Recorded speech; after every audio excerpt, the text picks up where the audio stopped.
अध्यात्म रामायण महात्म्य पुढे चालू. या जगी जोपर्यंत या अध्यात्म रामायणाचा प्रकाश पडणार नाही तोपर्यंत शास्त्रामध्ये वादविवाद स्थित राहून महापुरुषादी भगवान रामांच्या स्वरूपापासून अनभिज्ञच की राहतील. हे मुनिश्रेष्ठ नारदा, अध्यात्म रामायणाचे कीर्तन श्रवणामुळे प्राप्त होणाऱ्या फळाचे वर्णन मी यथा योग्य नाही करू शकत. तथापि त्याचे थोडेसे महात्म्य मी तुला ऐकवतो जे मला भगवान शिवानी सांगितले आहे. तू सावधानपूर्वकतेने ऐकावे. जो पुरुष अध्यात्म रामायणाचा एक किंवा अर्धा श्लोक ही भक्तीपूर्वक वाचतो त्या क्षणीच तो पापांपासून मुक्त होऊन जातो. जो माणूस हे अध्यात्म रामायण दररोज अनन्य भक्तीपूर्वक आपल्या शक्तीनुसार इतरांना ऐकवितो त्यास जीवन मुक्त असेच म्हटले जाते. हे नारदा, आळस झटकून देऊन जो मनुष्य भक्तिभावाने प्रतिदिनी अध्यात्म रामायणाचे पूजन करतो त्यास अश्वमेध यज्ञाची फळप्राप्ती होते. एखाद्याने योगायोगाने अनादराने जरी दुसऱ्याकडून अध्यात्म रामायण ऐकले तरी त्याची सर्व पापे नष्टत्वास पावतात. जो मनुष्य अध्यात्म रामायणात भक्तिभावाने नमस्कार करतो त्या सर्व देवतांच्या पूजेचे फळ प्राप्त होते. जो पुरुष अध्यात्म रामायणाचे संपूर्ण पुस्तक लिहून काढून देतो त्यास प्राप्त होणारे पुण्य ऐक. त्या माणसास असे फळ मिळते जे वेदाध्यानाने किंवा शास्त्रीय विवेचनानेही प्राप्त होणे शक्य नाही. हे वैष्णव श्रेष्ठा, जो रामभक्त नरश्रेष्ठ उपवास करून सभेमध्ये अध्यात्म रामायणाचे विवेचन करतो त्यास एक एक अक्षर वाचनाने गायत्री मंत्र पुनश्चरणाच्या फळाची प्राप्ती होते. श्री रामनवमी दिवशी निराहार राहून रात्री जागरण करून अनन्य बुद्धीने अध्यात्म रामायण वाचणे किंवा ऐकणे याचे मिळणारे पुण्य सांगतो ऐक. कुरुक्षेत्र इत्यादी पवित्र क्षेत्री सूर्य खग्रास ग्रहणावेळी त्याच्यासारख्या ब्राह्मणांना एखाद्या पुरुषाने आपली प्रिय वस्तू दान केल्याने जे पुण्य प्राप्त होते तेच पुण्य अध्यात्म रामायण वाचनाने प्राप्त होते. तो मनुष्य रात्रंदिनी प्रसन्न चित्ताने अध्यात्म रामायणाचे गायन करतो त्याच्या आज्ञेची प्रतीक्षा इंद्रादी देव समूह करीत असतात. दररोज नियमपूर्वक अध्यात्म रामायणाचे पठन करीत केले जाणारे पुण्य कर्म कोटीपट होत असते. या अध्यात्म रामायणातील राम हृदय पठन एकाग्रतेने करणारा जरी ब्रह्म हत्यारा असला तरी तो महाभाग 3 दिवसात पवित्र होऊन जातो.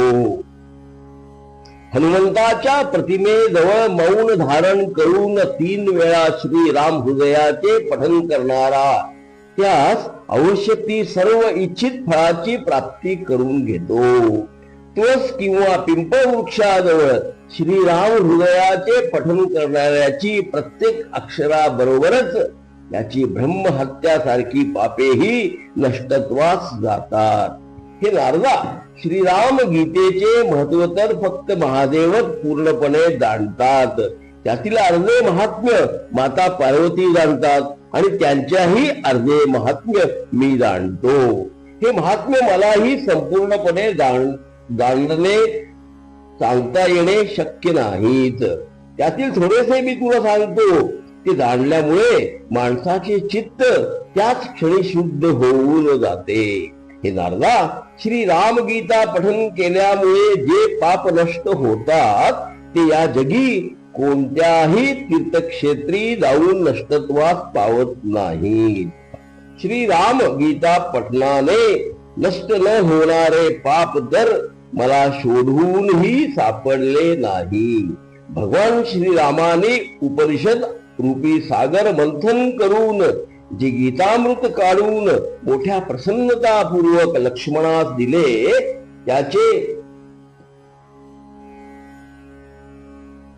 पान करून मनुष्य अमर होऊन जातो. पूर्वी सहस्त्रार्जुनाच्या वधाच्या इच्छेने जमदग्नी वंदन परशुराम हे धनुर्विद्याभ्यास करिता श्री महादेवांचे जवळ राहत होते. त्यावेळी रामगीतेचे अध्ययन करणाऱ्या माता पार्वतीकडून ही रामगीता श्रद्धापूर्वक ऐकून ग्रहण करून जे पाठ करता करता ते श्री नारायणांचे अंशरूप अवतार झाले. जर कोणी मनुष्य ब्रह्महत्या पापापासून सुटका होण्याची इच्छा करीत असेल तर केवळ महिनाभर रामगीता पठन करून पापमुक्त होऊन जातो. कुठून जातो? निषिद्ध दान घेणे, निषिद्ध भोजन करणे, मिथ्या भाषण करणे इत्यादी कारणांनी होणारे पाप रामगीता पठनाने नष्टत्वास पावते. शाळग्राम शिळे समक्ष तुळस वा अश्वत्थ वृक्षा सानिध्यात अथवा यती लोकांपुढे रामगीतेचे पठन करणाऱ्या मनुष्यास वर्णनीय अशा फळाची प्राप्ती होत असते.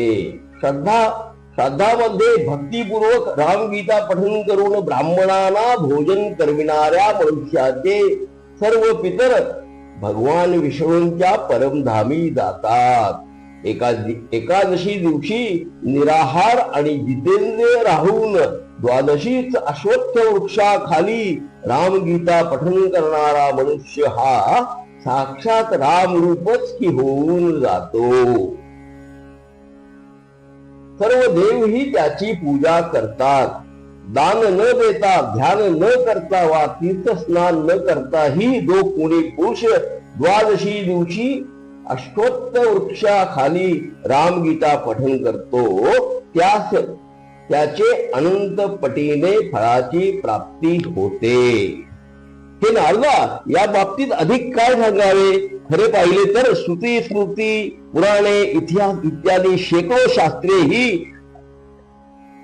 अध्यात्म रामायणाच्या एखाद्या अल्पशा अंशाची बरोबरीही नाहीच करू शकत.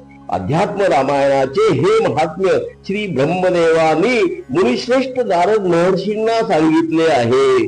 जो माणूस याचे श्रद्धापूर्वक वाचन करतो किंवा ऐकतो तो तर देवांकडून पूजेला जाऊन श्री विष्णूंचे पद प्राप्ती करून घेतो. याप्रमाणे